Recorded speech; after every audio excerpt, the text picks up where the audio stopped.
यून शांग जो एक कॉमिक आर्टिस्ट है जो अपने काम के लिए किसी भी हद तक जाती है।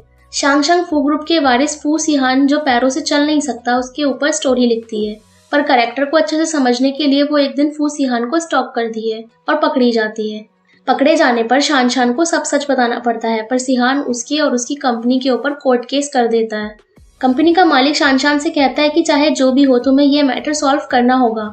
अपनी कंपनी और कॉमिक बचाने के चक्कर में शान फू कॉर्पोरेशन में अलग तरीके से घुसने की कोशिश करती है, पर नाकाम होती है।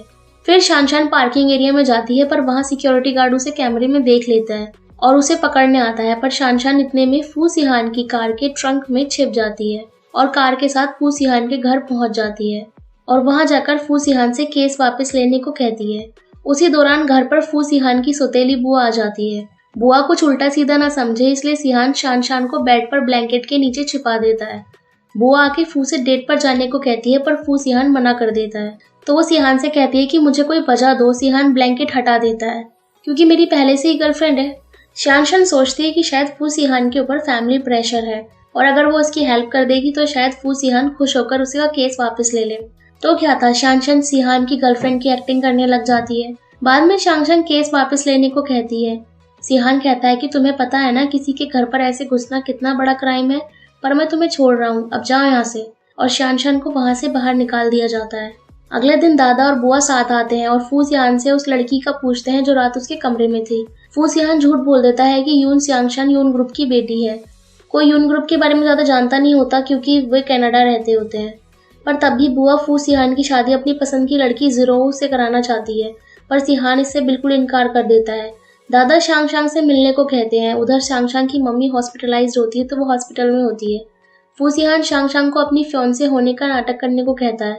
पहले तो शांग मना कर देती है, पर सिहान कहता है कि वो पैसों के साथ साथ केस वापस ले लेगा और इससे उसे कॉमिक लिखने में आसानी होगी।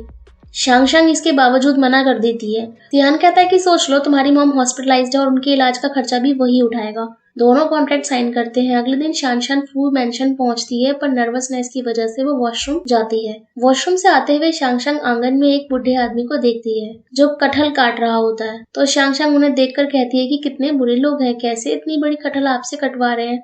वो बूढ़ा आदमी शांग को भी वो खाने को देता है, तो शांग कहती है कि वो बहुत नर्वस है क्योंकि उसे खड़ूस फू से मिलना है। मैंने तो सुना है कि वो बहुत स्ट्रिक्ट भी है।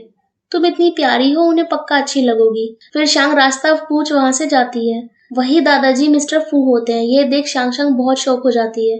दादाजी शांग को बहुत पसंद करते हैं। बुआ जानबूझकर शांग को एक पार्टी में इनवाइट करती है। अब फू सिहान शांग को अपने घर रहने के लिए ले आता है। घर पर मेन केयर टेकर बुआ का आदमी होता है। असिस्टेंट शांग को उसका रूम दिखाता है, जिसे देख वो बहुत खुश होती है और वो बहुत हल्ले मचाती है। शांग टावर में नाच रही होती है और फिसलकर गिर जाती है। फू सिहान आवाज सुन अंदर आता है। शांग का टावर खुल चुका होता है। फू सिहान उसे अपनी चादर दे निकल जाता है। अब शांग को पार्टी में जाने को तैयार करने के लिए बहुत सारे प्रोफेशनल्स बुलाए जाते हैं। फू सिहान शांग को देखता ही रह जाता है। शांग पार्टी में जाती है और दो लड़कियां उसे परेशान करती हैं, यहाँ तक कि ड्रिंक भी गिरा देती हैं। ये वही लड़की होती है जीरो, जिसे बुआ सिहान की शादी कराना चाहती है। वो आके उन दोनों लड़कियों को सुनाती है और शांग को दूसरा शॉल उड़ा देती है, जिसपे दूसरी भाषा में कुछ गलत लिखा होता है। उधर फू सिहान चिंता में बैठा होता है कि पता नहीं पार्टी सही जा रही है कि नहीं, सब ठीक होगा कि नहीं। जीरो वापस आ उन लड़की के साथ खुशी खुशी खड़ी हो जाती है, यानी ये सब इस लड़की का प्लान था, शांग को बेइज्जत करने का।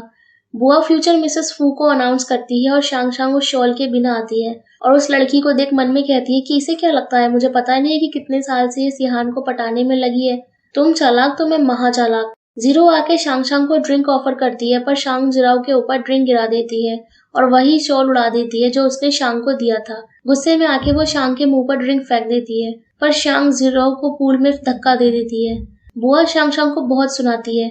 तभी वहाँ फू सिहान आ जाता है और कहता है कि शांग ने कुछ गलत नहीं किया, और फिर दोनों वहाँ से चले जाते हैं। फिर सिहान गीली शांग का मुंह साफ करता है। शांग को कोल्ड हो जाता है तो फू सिहान पूरी रात जागकर उसकी केयर करता है। शांग को हॉस्पिटल से डॉक्टर से मिलने का फोन आता है, तो इसलिए वो हॉस्पिटल निकल जाती है। लिफ्ट में शांग को शक होता है कि जीरो उसका पीछा कर रही है। शांग लिफ्ट से उतरने के बाद उसका चश्मा हटा देती है और शोर मचा देती है कि सुपरस्टार जीरो। लोग उसे घेर कर खड़े हो जाते हैं।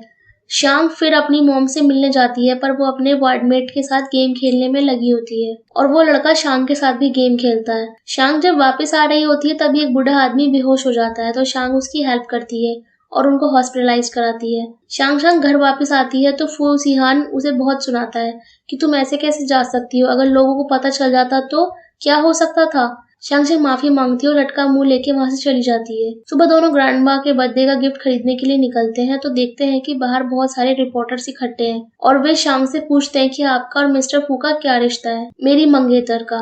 और फू सिहान शांग को किस कर देता है। शांग अंदर जाकर सिहान पे गुस्सा करती है कि तुम ऐसे कैसे ये कर सकते हो, वो मेरी फर्स्ट किस थी। फू सिहान शांग की हरकतों पर हंसने लगता है। तभी असिस्टेंट कहता है कि मिस आप ऐसे मत रिएक्ट करें जैसे आपका मिस्टर फू ने फायदा उठा लिया। मिस्टर फू की भी ये फर्स्ट किस ही थी। देखो गलती तुम्हारी थी, मैंने तो बस तुम्हारी मदद की। तुम नहीं जानते तुमने ये क्या कर दिया, अगर वो न्यूज मम्मी ने देख ली तो। टीवी पर मसाला न्यूज देख दादाजी दोनों से मिलने पहुंचते हैं। दोनों के दोनों दादा के सामने एक्स्ट्रा स्वीट बनने का नाटक करते हैं। अब से तुम मुझे सिहान नहीं कहोगी, तुम कहोगी हान। बेचारा असिस्टेंट दोनों की क्रिंज एक्टिंग को देख शॉक हो रहा होता है। असिस्टेंट से सिहान को पता चलता है कि शांग कल अपनी मॉम के डॉक्टर से मिलने गई थी, तो उसे बुरा लगता है कि उसने शायद शांग को कल ज्यादा ही डांट दिया था। उधर शांग शांग खुद को किस और रोमांटिक सीन सोचने से रोक नहीं पा रही होती है। अगली सुबह सिहान शांग को मनाने के लिए एक बिल्ली लेके आता है और कहता है कि जैसे तुम्हारी कॉमिक बुक में बिल्ली है ऐसी ही बिल्ली मैं ले आया, पर इसका ख्याल रखने में तुम मेरी मदद करोगी। शांग बहुत खुश होती है। वैसे तुम आज इतना अच्छा बिहेव क्यों कर रहे हो? एक्चुअली मैं कल तुम्हारे साथ बहुत रूड था, इसलिए मैं माफी मांगना चाहता था। शांग जब बिल्ली के साथ खेल रही होती है तब सिहान उसकी पिक्चर खींचता है। शांग को शक हो जाता है तो शांग फू से फोन छीनने जाती है और फू पर गिर जाती है। दोनों दादाजी के लिए पुराने चाइनीज आर्टिस्ट की बनाई हुई पेंटिंग खरीदने जाते हैं, पर फू की बुआ पहले ही जाके खरीद लाती है। उस दिन हॉस्पिटल में शांग ने जिस आदमी की मदद की होती है वो बूढ़ा आदमी उन पेंटिंग्स का आर्टिस्ट निकलता है, तो वो शांग की हेल्प करने का वादा करता है। वहां से निकलते हुए शांग की मॉम का फोन आता है और वो उसे हॉस्पिटल मिलने बुलाती है। शांग डर जाती है कि कहीं उन्होंने उसकी और सिहान की न्यूज तो नहीं देख ली। शांग उनसे डरी डरी मिलने जाती है तो मॉम कहती है कि मेरे वार्डमेट चू ने मेरी बहुत मदद की और मेरा ख्याल रखा। मुझे पता चला है कि वो सिंगल है, तुम उसे थैंक्स करने के लिए लंच पे ले जाओ। शांग मॉम को चू के लिए मना कर देती है और उसकी बुराई करने लगती है।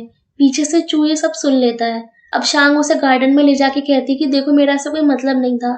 तभी वहां फू सिहान आ जाता है। दोनों एक दूसरे को किसी दुश्मन की नजर से देखते हैं। चू एक मैच करने को बोलता है तो अब दोनों में व्हील चेयर रेस होती है।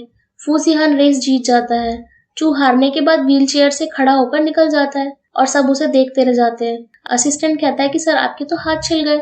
नहीं सही है, कोई दिक्कत नहीं है, पर असिस्टेंट सिहान को इशारे करता है तो सिहान दर्द होने का ड्रामा करने लगता है। और फिर क्या, शांग सिहान का हाथ देखने लगती है और जाकर उन पर ऑइंटमेंट भी लगाती है। अगले दिन दोनों ग्रैंडपा की बर्थडे पार्टी में जाते हैं। फू की बुआ ने तो पूरी पेंटिंग शोकेस में लगाई होती है। शांग शांग भी अपना गिफ्ट मिस्टर फू को देती है, जिसे देख वो बहुत ज्यादा खुश हो जाते हैं, क्योंकि उस आर्टिस्ट से यह बनवाना बहुत मुश्किल का काम है। तभी चो ग्रुप से कोई पार्टी में आता है। ये और कोई नहीं, वो लड़का होता है जो यून की मॉम का वार्डमेट होता है।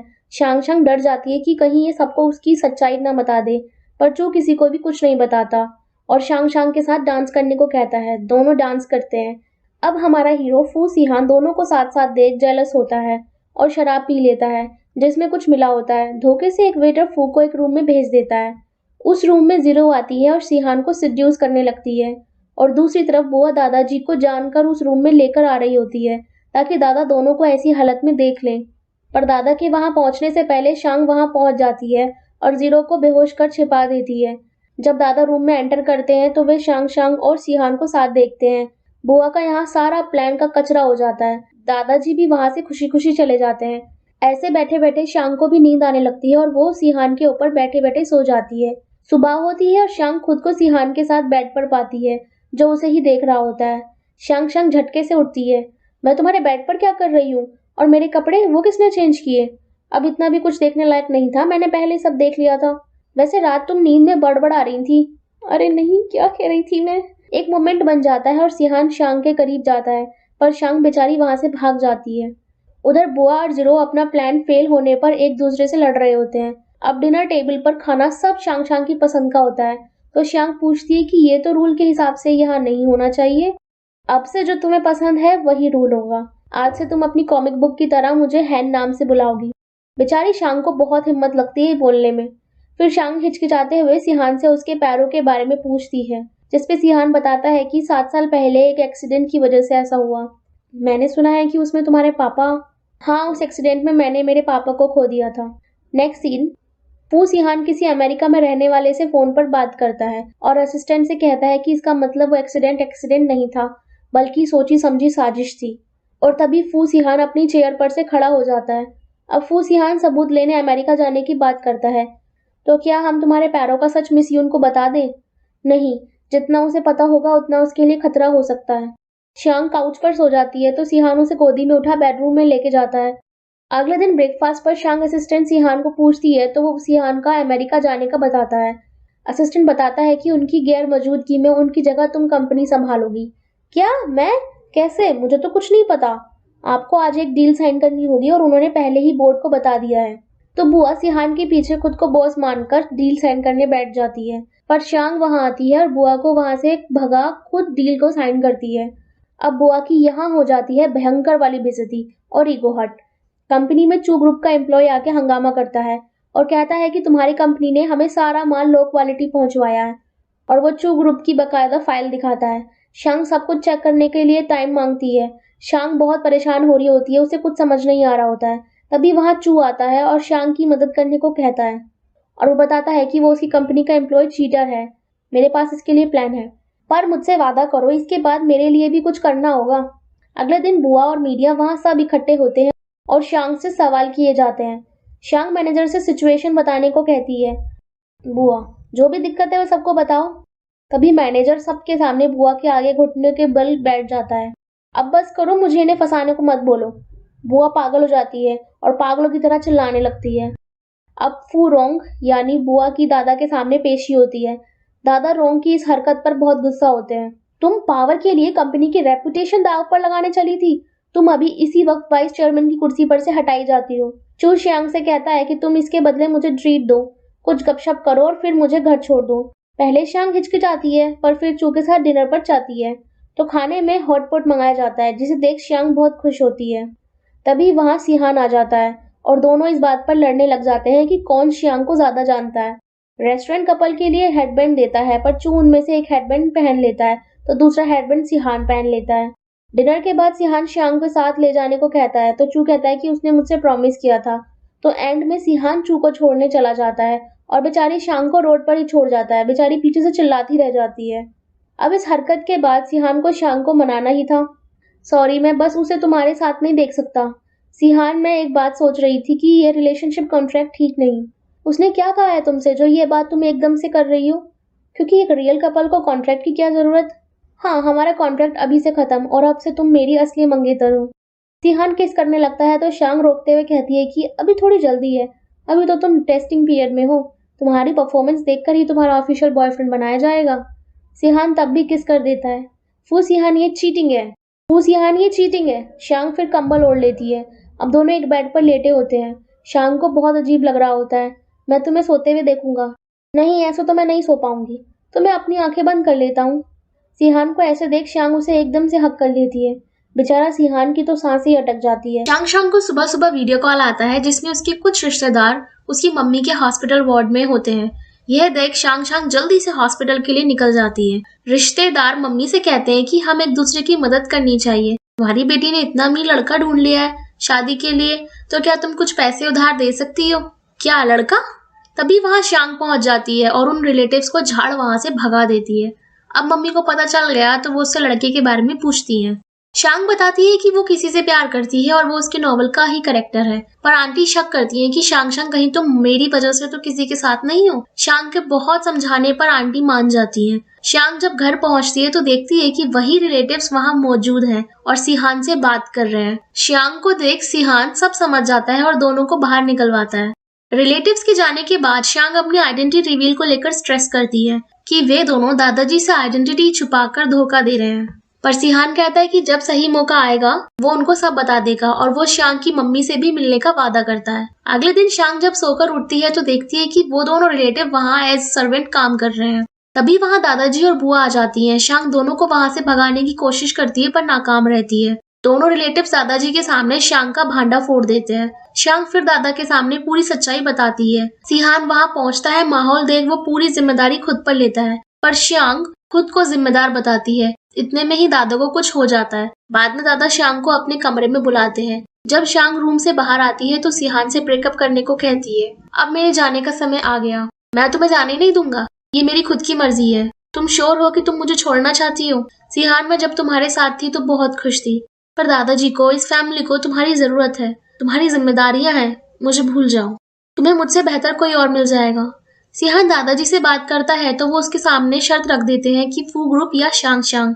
उधर चू शांग के पास पहुंचता है और सिहान की बहुत बुराई करता है, पर शांग उसे अकेला छोड़ देने को कहती है। तभी वहां सिहान पहुंच जाता है। शांग उसे देख वहां से जाने लगती है, पर सिहान उसे रोकता है और उसे कुछ बताने को कहता है।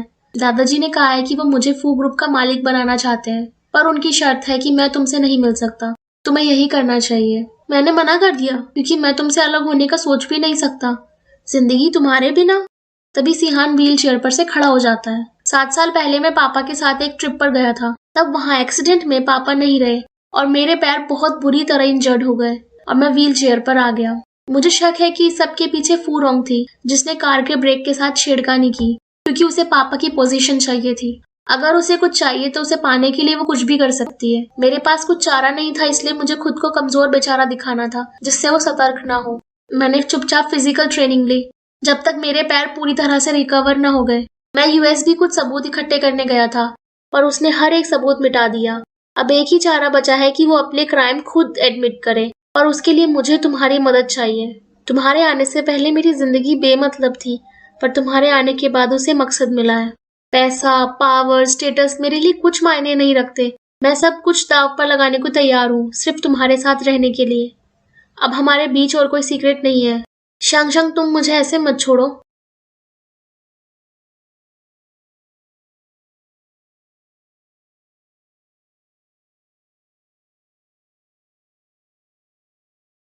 अब शांग शांग बुआ फू रोंग से मिलने पहुंचती है। तो आपको लगता है कि नया प्रेसिडेंट बनना आसान है? कुछ और, तुम यहाँ से जा सकती हो। मुझे लगा था कि आपको पता होगा कि मैं और सिहान अब साथ हैं। तो तुम मुझे ये बताने आई हो? आखिर कहना क्या चाहती हो? फू सिहान को लगता है कि कार एक्सीडेंट सिर्फ एक्सीडेंट नहीं था, बल्कि एक साजिश थी, और बहुत लंबे समय से वो इसकी इन्वेस्टिगेशन कर रहा है। और अभी इसी सिलसिले में वो यूएस भी गया था और उससे मिला जो इस एक्सीडेंट से जुड़ा हुआ है। मैंने सुना था तुम राइटर हो, पर ये बोरिंग नहीं हो गया? मुझे पता चला है कि उसके पास कोई रिकॉर्डिंग भी है जो उसे उस आदमी ने दी है, जो किसी की डिस्ट्रॉय करने के बावजूद उसने कॉपी उसने अपने पास रखी थी, और वो कॉपी ये रही मेरे पास। और उसे ये भी पता चला है कि ब्रेक्स जानबूझ के किसी ने खराब किए। कितने पैसे चाहिए? तुम्हें लगता है कि मैं पैसों से मान जाऊंगी? फू सिहान के हाथ से कंपनी जा चुकी है। अगर मैं प्रेसिडेंट की वाइफ नहीं हो सकती तो क्या मैं कंपनी की वाइस चेयरमैन बनना चाहती हूँ? तो कैसा लगा मेरा आइडिया? हम एक जैसे लोग हैं। फू रोंग वो पेन ड्राइव लेके तोड़ देती है। मुझसे खेलोगी बच्ची? फू रोंग, तुम इंसान भी हो, तुमने खुद के ही भाई को मार डाला। वो मेरा सगा भाई नहीं था। जब तक वो जिंदा था तब तक ग्रुप मेरा कभी नहीं हो सकता था। तुम बताओ बिना किसी एविडेंस के तुम मेरा क्या बिगाड़ोगी? तभी कमरे में सिहान दादा के साथ आता है। अब बस फू रोंग दादा को वहां देख हक्की भक्की रह जाती है। अब दादाजी फू रोंग को घर से निकाल देते हैं और पुलिस को देने की बात करते हैं। इस सब झमेले के बाद फू सिहान शांग को प्रपोज करता है। अब दोनों की सबकी रजामंदी से शादी भी हो जाती है। तो गाइस, कैसी लगी आपको ये मिनी